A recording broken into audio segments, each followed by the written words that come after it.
Good day, everyone. Today, we explain for what we gathered information from the interview. First scenario, the switch.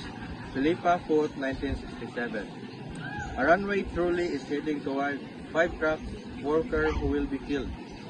You are standing to the next lever that can divert the trolley onto a side track where only one person is working.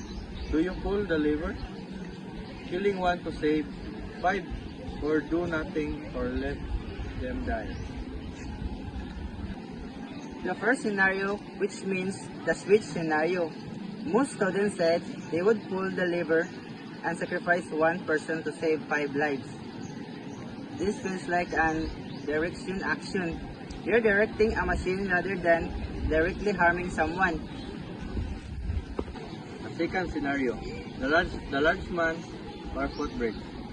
Judith Jarvis Thompson, 1985. A runway is truly heading toward 5 people. You are on a footbridge over the track, next to the very large stranger.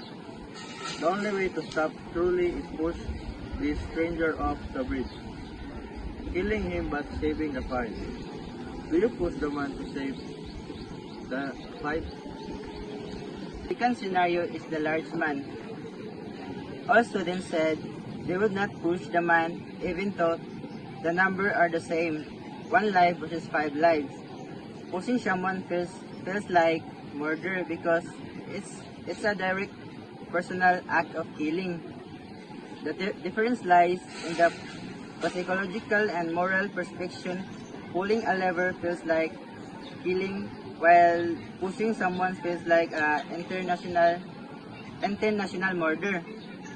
Why do we need to study hypotheticals like? The truly problem is useful because it helps us understand gut instinct, what feels right or wrong in those situations. Then see the different moral ideas, how people use utilitarian and deontological reasoning, and think deeply about hard choices, realizing that there are no perfect opinions, only difficult trades-off. Which ethical idea is the best explain the answer you collected? First, utilitarianism. Explain the answer. To pulling the lever, it values the greatest good for the greatest number, even if one person must be sacrificed. The ontology explains no.